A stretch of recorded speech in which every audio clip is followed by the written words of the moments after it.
क्या आप जानते हैं आपके घर का एक अच्छा बजट आपके दोस्तों और रिश्तेदारों में आपकी इज्जत बढ़ा सकता है। नमस्कार दोस्तों, आपने देखा होगा हमारे घर में पैसों के मामले में महीने की शुरुआत में तो सब कुछ अच्छा चलता है, पर महीने का अंत आते आते कई बार हालात ऐसे बन जाते हैं कि हमें अपनी ज़रूरतों को पूरा करने के लिए अपने दोस्तों या रिश्तेदारों से उधार तक मांगना पड़ जाता है।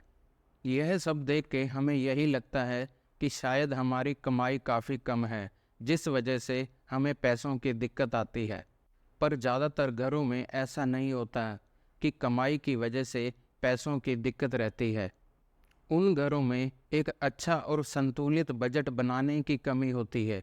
चलिए आज हम एक अच्छा और संतुलित बजट कैसे बनाते हैं इसके बारे में जानते हैं। घर का एक अच्छा और बढ़िया बजट बनाने के लिए सबसे पहले हमें 4 चीज़ों को समझना बहुत ज़रूरी है। चलिए उनके बारे में एक एक करके बात करते हैं।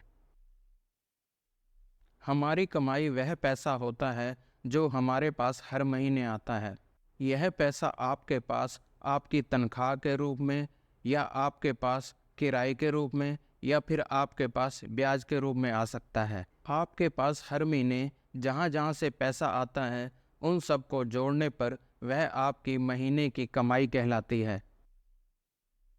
ज़रूरी खर्च आपके घर का वह खर्च होता है जो आपको हर महीने ज़रूर करना पड़ता है। इसके बिना आपका घर चलाना मुश्किल है, जैसे कि किराने का खर्च, दूध का खर्च, सब्जी का खर्च, बिजली का बिल, पानी का बिल, बच्चों की स्कूल फीस। बचत आपकी कमाई के पैसों का वह हिस्सा होता है जो आप अपने फाइनेंशियल गोल को पूरा करने के लिए और किसी इमरजेंसी सिचुएशन से निपटने के लिए बचाते हैं, ताकि भविष्य में आपको पैसों के लिए किसी के आगे हाथ ना फैलाना पड़े। आपके घर के गैर जरूरी खर्च वह खर्च होते हैं जिसे आप रोक भी सकते हैं या कुछ समय के लिए टाल भी सकते हैं, जैसे कि मूवी देखना, होटल में खाना खाना या घूमना। दोस्तों, कमाई, जरूरी खर्च, गैर जरूरी खर्च और बचत के बारे में जानने के बाद हम पर्सनल फाइनेंस के नियम 50-20-30 की मदद से अपने घर का एक बढ़िया और संतुलित बजट आसानी के साथ बना सकते हैं। आइए जानते हैं ये 50-20-30 का नियम क्या कहता है। यह नियम कहता है कि आपको अपनी कमाई का 50% जरूरी खर्च के लिए और कम से कम 20% बचत के लिए और बाकी का 30% आप गैर जरूरी खर्च के लिए रख सकते हैं। जैसे कि मान लीजिए आप 100 रुपये कमाते हैं, तो आपको 50 रुपये जरूरी खर्च के लिए और कम से कम 20 रुपये बचत के लिए और बाकी के 30 रुपये आप गैर जरूरी खर्च के लिए रख सकते हैं। इस तरह आप इस सरल नियम से, यानी कि 50-20-30 की मदद से अपने घर का एक बढ़िया और संतुलित बजट आसानी के साथ बना सकते हैं।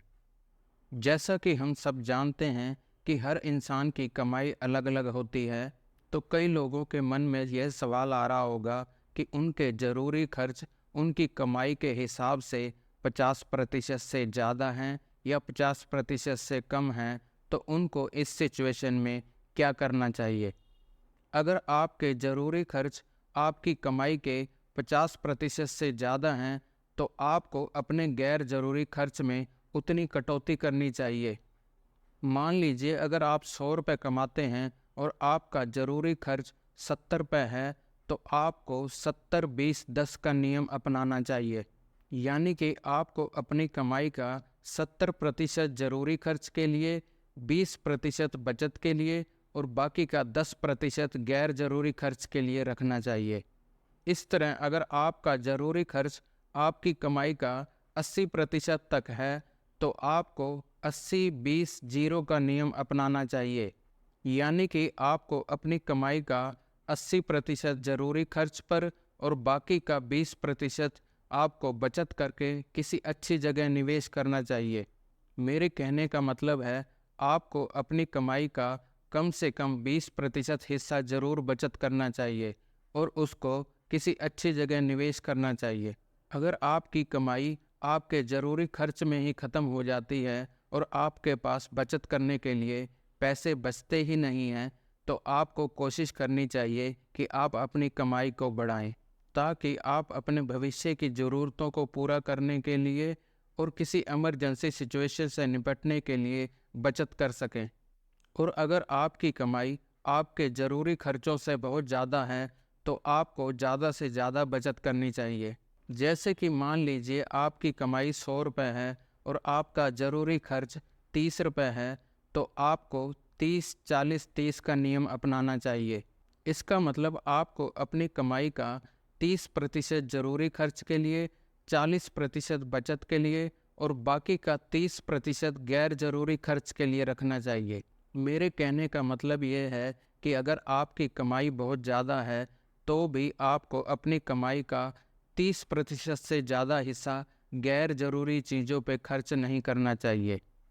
अगर आप अपनी कमाई को इन नियमों के हिसाब से खर्च करते हो, तो आपको भविष्य में पैसों की वजह से कोई परेशानी नहीं आएगी और ना ही आपको अपनी छोटी छोटी ज़रूरतों को पूरा करने के लिए किसी दोस्त या रिश्तेदार से पैसा मांगने की ज़रूरत पड़ेगी। दोस्तों, अब मैं आपको एक टिप बताता हूँ, जिसको अपनाकर आप अपने पैसों की ज़्यादा से ज़्यादा बचत भी कर सकते हो और अपने गैर ज़रूरी खर्चों को कंट्रोल भी कर सकते हो। ज़िंदगी में आप यह नियम बना लें कि जब भी आप कोई सामान खरीदें, उसका भुगतान नकद या डेबिट कार्ड से ही करें। मेरे कहने का मतलब है, आप कोई भी सामान उधार या क्रेडिट कार्ड से ना खरीदें, क्योंकि जब आप कोई सामान उधार या क्रेडिट कार्ड से खरीदते हैं, तो कई बार आप वही चीज़ें खरीद लेते हैं जिनकी आपको ज़रूरत नहीं होती और आपको उधार या क्रेडिट कार्ड से उस सामान की कीमत भी ज़्यादा चुकानी पड़ती है। इसलिए मेरा सुझाव है, आप अपनी खरीदारी नकद या डेबिट कार्ड से ही करें। इससे आप अपने काफ़ी पैसे बचा सकते हैं। दोस्तों, इस तरह आप पर्सनल फाइनेंस की छोटी छोटी चीज़ों को अपनाकर अपनी आर्थिक स्थिति काफ़ी मजबूत कर सकते हैं और अपने भविष्य को आर्थिक रूप से उज्जवल बना सकते हैं। तो इसी के साथ मैं आपसे इजाज़त चाहता हूँ। मुझे उम्मीद है ये जानकारी आपको अच्छी लगी होगी और भविष्य में आपके बहुत काम आएगी। नमस्कार।